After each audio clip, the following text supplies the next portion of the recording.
Père, du Fils et du Saint-Esprit. Amen. Eh bien, chers frères et sœurs, nous voici maintenant à cette 4e ostension de notre reliquaire de la Passion, et il coïncide avec ce vendredi de la 2e semaine de Carême, qui, comme je vous l'ai déjà expliqué, dans les anciennes coutumes des diocèses de France, nous avons conservé dans l'Église gallicane, marque toujours un instrument de la Passion. Ainsi, oui, sinon mets-toi à côté parce que le banc tourne, il ne tient pas bien. C'est vrai que c'est un banquet abîmé. Qu'est-ce que oui, donc ces vendredis de Carême ont été, depuis le haut Moyen-Âge jusqu'au XXe siècle, maintenant malheureusement ça a été oublié dans beaucoup d'endroits, étaient consacrés à vénérer soit un instrument ou une partie de la Passion. Et ce soir, c'est consacré au Saint-Suaire. Et nous allons méditer devant cette image du Saint-Suaire. Alors, je ne vais pas revenir sur toutes les polémiques qui ont eu lieu depuis des siècles, car maintenant nous avons des preuves scientifiques, des preuves matérielles largement étayées qu'il est réel. Et si, je fais un peu de pub, mais si vous avez l'occasion de lire le dernier livre de Jean-Christian Petit-Fils sur le Saint-Suaire, L'enquête définitive, lisez-le parce qu'il y a tout dedans, et c'est une mine d'or, et surtout ça détruit toutes les polémiques qu'on a bien voulu lancer pendant des dizaines d'années. Donc, nous sommes là ce soir pour méditer devant le reliquaire de la Passion, mais aussi cette image du Saint-Suaire. Non seulement c'est une relique de la Passion, puisque quand on peut le contempler en vrai, on voit les centaines de traces de sang laissées par notre Seigneur Jésus-Christ dessus, mais c'est aussi une relique de la résurrection. Et ça, j'y reviendrai un peu plus loin. Premièrement, le linceul est une relique du samedi saint, du Fils de l'homme entré dans le repos de la mort. Et je vais vous citer un petit passage du pape Benoît XVI parce qu'il a donné une explication très belle. En effet, il s'agit d'un linceul qui a enveloppé la dépouille d'un homme crucifié, correspondant en tout point à ce que les évangiles nous rapportent de Jésus. Crucifié vers midi, expira vers 3 heures de l'après-midi. Le soir venu, comme étant la parascève, c'est-à-dire la veille du Shabbat solennel de Pâques, Joseph d'Arimathie, un homme riche et influent, membre du Sanhédrin, donc le grand conseil des Juifs, demanda courageusement à Ponce Pilate de pouvoir enterrer Jésus dans un tombeau neuf. Je vous rappelle qu'à l'époque, les condamnés à mort pourrissaient sur place. Il a fallu vraiment aller contre la loi romaine pour pouvoir reprendre le corps. Donc pour le mettre dans un tombeau neuf qu'il avait fait creuser dans le roc à peu de distance du Golgotha. Ayant obtenu l'autorisation, il acheta un linceul et ayant descendu le corps de Jésus de la croix, il l'enveloppa dans ce linceul et le déposa dans le tombeau. Mais dans ce repos du samedi saint, le Seigneur est actif. Ce n'est pas parce qu'il est mort en façade que derrière, il n'y a pas quelque chose. Et là, je vous partage aussi un petit passage d'une antique homélie. Que se passe-t-il aujourd'hui? Un grand silence enveloppe la terre, un grand silence et un grand calme. Un grand silence parce que le roi dort. Dieu s'est endormi dans la chair et il réveille ceux qui étaient dans les enfers. C'est ce que nous disons dans le grand credo. Il est descendu aux enfers. La lettre de Pierre est claire. Il nous dit qu'il a été sortir les morts des enfers. Son sommeil du samedi saint n'est pas un sommeil inactif, puisqu'en parallèle, il va sauver tous ceux et celles qui sont venus avant lui. Cela nous montre bien aussi qu'il n'est pas venu que pour lui, que pour ceux qui étaient proches de lui, mais il est venu pour ceux qui étaient là avant et pour ceux qui viennent après. Durant ce repos du samedi saint, donc, le corps du Christ a laissé son empreinte dans le sanctuaire.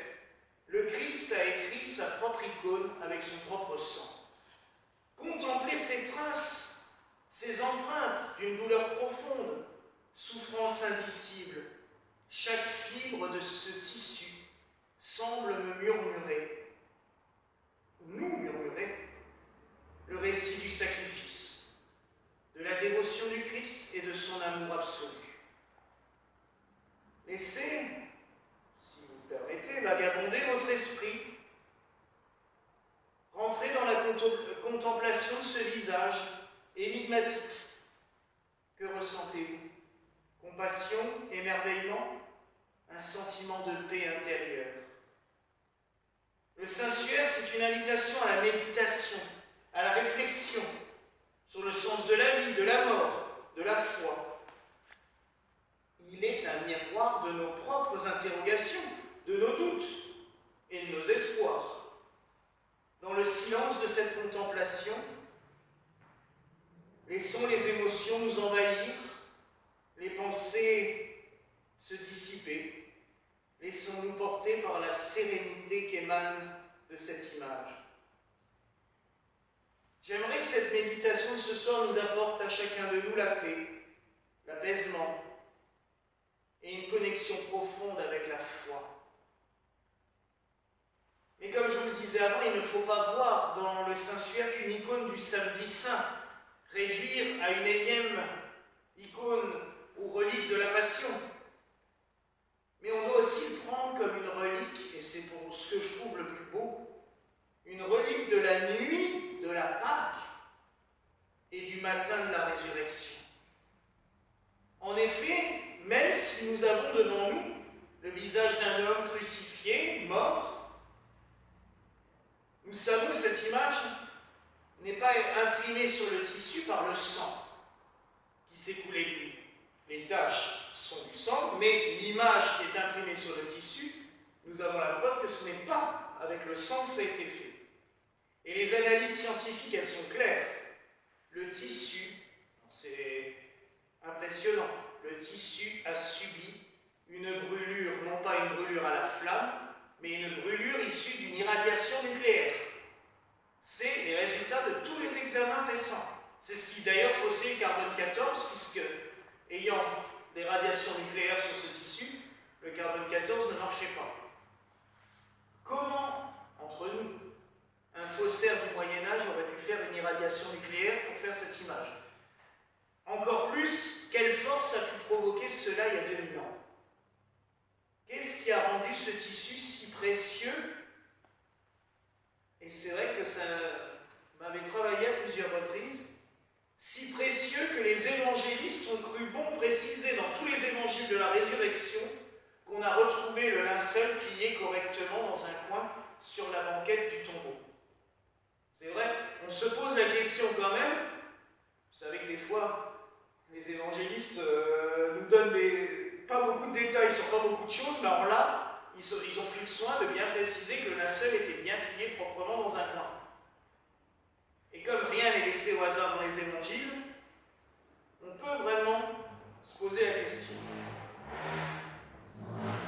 Alors, les scientifiques et les théologiens n'ont vu qu'une chose qui aurait pu marquer cette image, c'est que cette irradiation nucléaire telle qu'elle a été vue par les scientifiques, ce serait tout simplement la puissance de la résurrection du Christ dans le tombeau. Il n'y a que cela qui aurait pu marquer cette empreinte sur ce linge. Et du coup, en contemplant le Saint-Suaire, il y a plusieurs aspects qui me sont venus à l'esprit. Le passage de la mort à la vie. Il nous rappelle que la mort n'a pas le dernier mot. Ça, il faut bien se le mettre en tête. La résurrection du Christ, c'est pour chacun d'entre nous promesse de vie éternelle. C'est une source d'espérance face aux épreuves. et face aux incertitudes, la lumière dans les ténèbres aussi.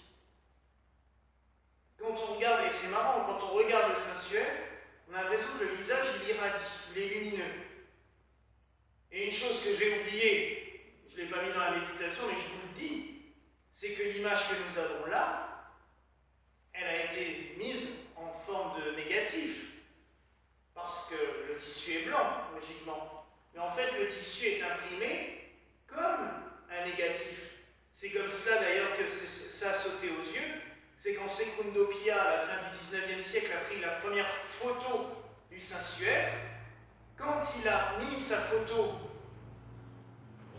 son négatif dans l'eau et qu'il l'a révélé, il s'est rendu compte qu'en fait, sur le négatif, ressortait l'image, le visage parfait. Alors que quand on regarde le Suaire en lui-même, c'est un petit peu incertain. Quand on regarde les photos, c'est incertain. Et quand on le met en négatif, c'est le visage parfait.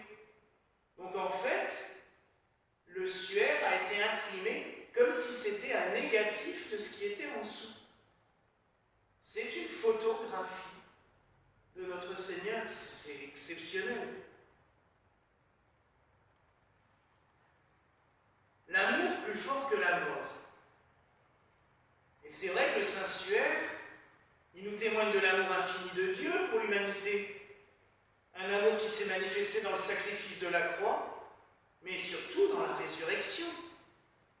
Il n'a pas accepté Dieu que son Fils meure juste pour s'amuser. Parce que c'est vrai que si on s'arrête à la mort du Christ, on a affaire à un Dieu sadique, et il n'est pas sadique du tout.